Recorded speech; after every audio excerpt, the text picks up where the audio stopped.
What's up, guys, and welcome to another video. And there's a lot of stuff to talk about as the Knicks beat the first seed in the West, the Minnesota Timberwolves, 112 to 106. There's a lot of things to talk about. Um, McDaniels is a very, very good basketball player. That's what I want to start with. I want to start with reading my notes. The way he has been able to contain Brunson in this game is really, really, really good. Brunson had an off shooting night. The passing was there, of course, from Jalen Brunson with the better spacing, as we'll talk about later. The offense just looks better. Um, I don't wanna do this to RJ. I don't want to. I won't. No. I think you know what? Because the floor was opened up way more because you have somebody like OG, because you have somebody like Dante playing more. Like, think about it like this: there's 21 shots. About 21 shots, RJ took a night. You spread that out to more efficient players. RJ can be an efficient player, but not right now. So we spread it out to more efficient players. It's just better basketball. Obviously, on the face of it, it's just better basketball. And that's what the Knicks kind of showed today is more efficient shots, more shots were going in because it was given to more efficient players. Those 21 shots RJ was taking was spread around. And probably mostly spread around to somebody like OG, who's way more efficient than RJ is. So that's no knock on RJ. It's just there's players more efficient than RJ on this team. And just those 21 shots he was taking and he was mostly missing them. It's just those shots got spread out to other better players and better efficient players on this team. Um, Julius on Cat was something I love to see. They're both getting the best of each other, both going at each other. Um, the thing about Julius is that he's gonna go at nobody. He's gonna go out at anybody no matter what. And he just attacked those two bigs downhill. He just put them in a place where they could not contest. He got the body contact, went up. There's no way they could contest him. It was so easy for him. And it was like, this is not a matchup where he should be getting easy shots, but it just felt easy to him. He just took Cat one on one. As much as Cat got sometimes got the better of Julius, Julius definitely got more of the better of Cat because, of course, the Knicks won, obviously, but he was just getting downhill and scoring at will, I felt like. Mike Conley, shout out Mike Conley, very heady point guard on this Minnesota Timberwolves team. He had like a hustle play in the fourth quarter where he like dive out of bounds like Michael Strahan's lap and then got the ball, like saved it, gave it to Cat. Cat at a three, which is big in this game to at least keep him in it in the last like 2 minutes. But we definitely pushed the tempo because the Minnesota Timberwolves defense, the Knicks made a point to push the tempo. And I love that from Thibs. He's like, okay, let's look at this. Look at this defense the Minnesota Timberwolves have. Amazing. The reason why the Minnesota Timberwolves are so good is because of their half court defense, the rotations, especially those one on one defenders like Jaden McDaniels. Just rotations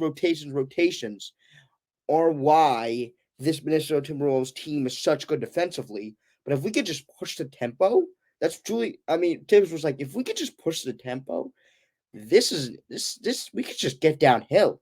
Like if we get downhill before Rudy gets back, because Rudy Gobert, shout out Rudy Gobert, he's putting in another defensive player of the year. Um, putting another defensive player of the year in his trophy case in his house. I don't know if he does, but just say an analogy, put another trophy case up in his house for the defensive player of the year. I think it's kind of set in stone that he will win it. I mean, there's even in this losing effort where it was in Rudy Gobert's like block shots, I felt like a lot of the Knicks players kind of stopped and looked, and it was like, oh my god, Rudy Gobert is gonna block my shot, gonna send in the third row. We might have to spray it out the 3 point line. Yes, it's three is better than two, but I would rather not give up an easy layup than to give up a wide open three because at least you have a chance of that missing.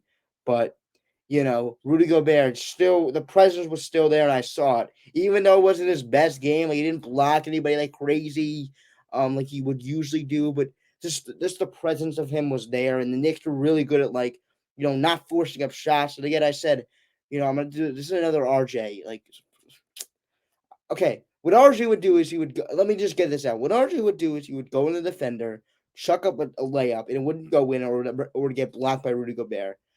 It was a way smarter attack of the Knicks of knowing when to go at Gobert and knowing when not to, because you don't want them blocking all your shots. So um they kind of picked their poison of when to go at Gobert. As good as Gobert is, you can go at him like a possession or two, but you can't go at him a whole. You can't give him a steady diet as much as you can't give good offensive players steady diet of coverages. You can't give an interior defender a steady diet of when I'm going to drive. So this Knicks team definitely helped that they were better from three. So it was kind of like, when are they going to drive? When they not? It gave Rudy kind of like a thing like, when should I protect the paint? When should I not? Instead of just, I'm going to stand in the paint the whole time and you're gonna drive into me, and I know that, and I'm going to block your shot. So if you get what I kind of mean, McBride's backup minutes were pretty good. I mean, again, they didn't really hurt the team as much. I don't really think he played that well. He had some. I like those mid range shots. I do. Those look good. Like, they're gonna fall. Like, I think Wally Zerbiak said on the or Alan Hahn said on the broadcast, like, those shots are gonna fall. Like, you take those one dribble pull ups, like, those shots will fall. Yes, because you sat on the bench like the whole entire year. Yes, you're coming a little bit rusty, and maybe those shots don't fall. Maybe you're a little bit jittery. But I bet against the Bulls, those shots will start to fall, and we'll start to see we'll start to see McBride be respected on the defensive end, um, more, and we'll start to see McBride kind of, I didn't really see McBride's kind of like present on the defensive end. I was kind of really eyed towards OG, but he was picking up guys at full court like he usually does, just creating havoc. And the best thing you can probably do, in my opinion, is picking up people who have like full court, because then that's less time for a team to get in their sets, especially like you give like one way to stop a big offense, which the Minnesota Timberwolves are not big offense, is to slow down their sets, like eat into the shot clock until they get in their sets, and you will, and then there's like 15 seconds you get into a set instead of you're getting into a set with 20 seconds in the clock. It's a big difference, because you have to perfect your set, and you don't get to run it twice and three times. And then the defense definitely gonna make a mistake the third time when you run that set. So you have to run perfectly, and that is something that Deuce has done. And I think that it will definitely show on the defensive end of him picking up people full court will definitely be shown, because his job is not to steal the ball full court; it's to make the ball handler feel comfortable, to feel uncomfortable, and to make the ball handler set up the set with less time. And that's just all I was trying to say. Ant was kind of cooking, but it was only him cooking when, like, Thibodeau did not know, like, maybe we should match OG's minutes with Ant, because he just didn't really know that yet. It was kind of like, okay, let's give OG a rest. But then he was like, like, we really need this guy in. Let's match him with Ant. And that's what he did for the rest of the game. I think he did that for the rest of the game. But it was kind of really good. I mean, Ant still had a good game, but there was a lot of like the refs were making this team, like, the refs were calling this game very physical. I mean, there's some points where they weren't. I mean, yeah, whatever.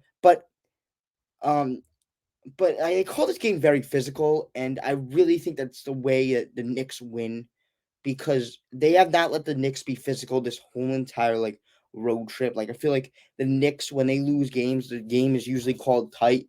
And this was a really good called game for the Knicks, because they called it physical. Not saying the Knicks won because of the refs, but the Knicks are a physical team. And if you call the game a little bit less tight, then the Knicks will take an advantage of that, because they can really protect you at the rim. And not saying those are fouls, but like Ant screaming, like, sometimes he gets that call when you're like over exaggerating a foul. But again, great defense interior wise on Anthony Edwards. He sometimes got past OG, but then you have Isaiah Hartenstein. Imagine when Mitch is down there. Imagine. But I'm going to stop it, because Mitch will not come back for the rest of the season. So let me stop that. But, defense to offense worked, because I talked about this transition. That's definitely something to look out for. Defense to offense. Just off the steals from OG. It just looked like I think he leads the league in deflections. So get ready for that. And it definitely sprinkled in, took the pressure off of Brunson, like dribbling the ball up the court, run that set. Definitely took the pressure off of him getting those one or two possessions where OG gets in the passing lanes, can dunk it home, or Josh Hart gets the basket lanes, or DiVincenzo gets the passing lanes. Talk about DiVincenzo. He had a great impact. Didn't know why he didn't play like a lot of the fourth quarter until OG fouled out. Didn't know why, but he had a pretty good game, and he's like that kind of scorer that the Knicks always need. And he's a very, very good scorer, and we're seeing his progress through these games of the way he could take it off the dribble. Instead of just him being a spot up shooter, we're seeing that growth. Um, we can talk about other players on the bench like Quentin Grimes. He was very good today. Just shot the three ball very well. Kind of was very refreshing seeing him just shoot the three ball and it going in. Just as simple as that, just the ball going in. Just what felt really refreshing for him. Felt really good because he got more minutes, he got more time. I think he, again, as he said, it felt like 100 bricks or 100 pounds of weight were on me, something like that. And when he quoted him, it felt like those 100 pounds were kind of lifted off of him, and he could just shoot it and miss it, and he feels like he's not getting pulled out because the Knicks really need him now. With quickly gone. Um, but yeah, OG off ball. I was really looking at him off ball. I won't look at him at as much as I did today, like in the Bulls game. Definitely not.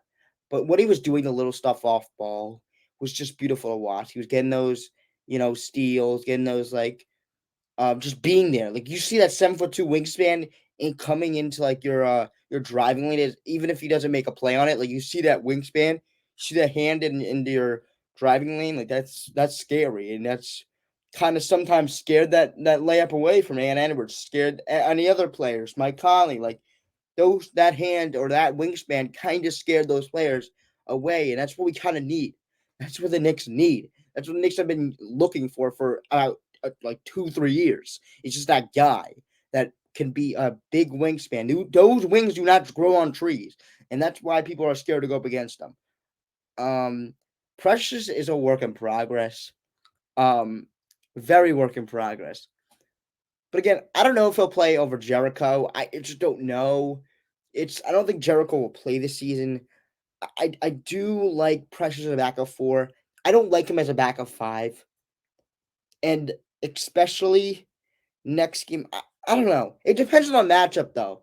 Because this matchup wasn't good. They have a lot of bigs. They have Rudy, Nas Reed, Cat. Like those are all bigs, and it's really hard to go up against them. It's just height wise. It's not even like just like not being skilled at all. It's just height wise.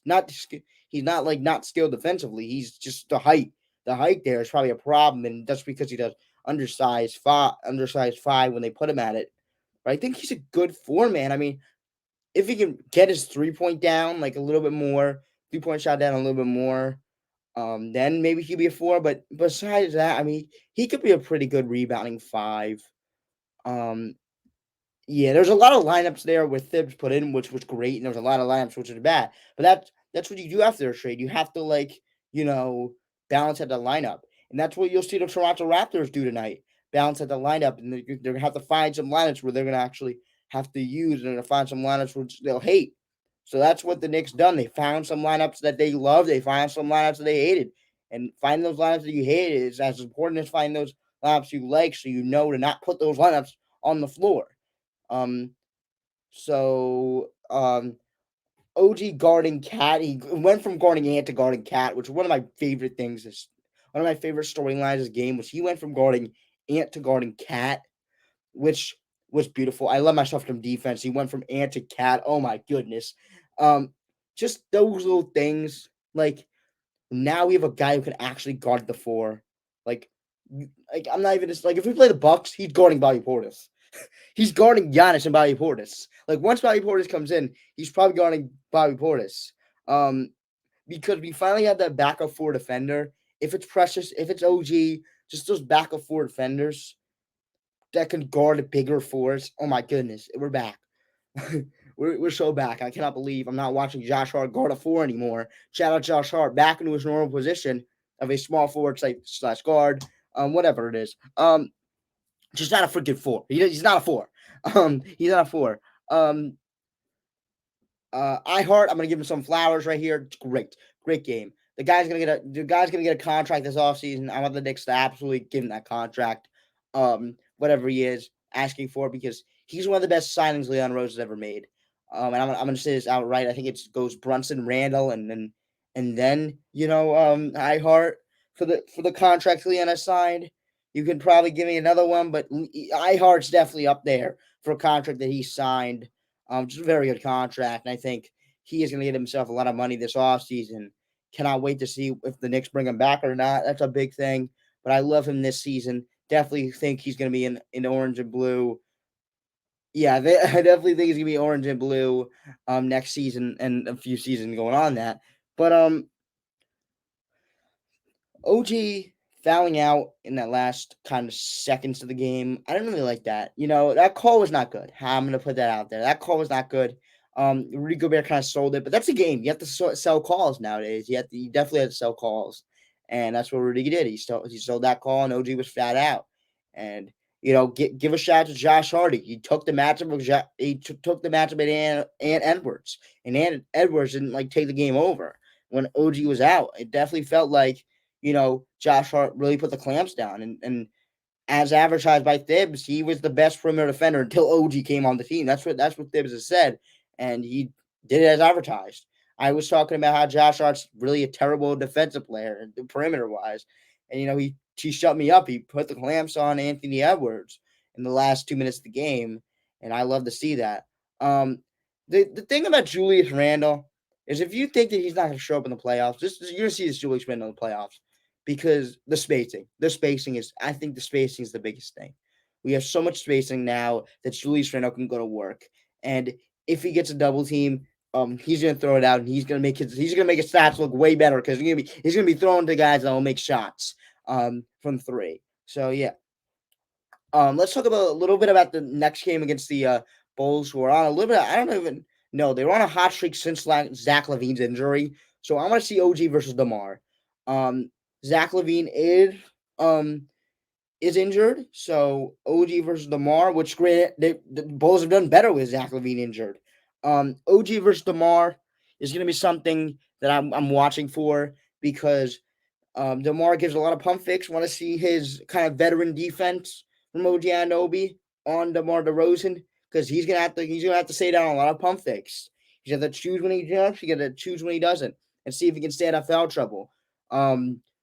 Gotta keep Kobe White contained. If the Knicks gotta keep Kobe White contained because Kobe White has had such a great season so far. He's on my fantasy team. Great season, I can tell you that. Great season so far. Young and up and coming guard. And that's all I can probably say about him. Just learning at starting point guard role really well. He's gone from a shooting guard / point guard to just being a point guard of the Chicago Bulls team. He's doing very well so far this season. You got to keep Andre Drummond off the glass. I'm being honest. He's probably on the scouting report. Him on the glass is crazy because he does so well on the glass. It's amazing. The way he can just body people out of the way is so funny. Um, it's gonna be a fun time to watch. To watch Andre Drummond go up in the paint with iHeart and see what kind of happens there. And yeah, that's gonna do it for the talking of this game, and we'll see you guys in the next video, which will not be the Bulls game. I will not be talking about the Bulls game. I'll be talking about the whatever the 76ers game. I'll be talking about that one. Cannot wait to see what they do in the Bulls game. Cannot wait to see what they do in the 76ers game. So that's gonna do it. If you are new, subscribe, and if you're returning, thank you for returning. Hit a like button, subscribe, like button. Peace out, have a nice day, and let's go Knicks.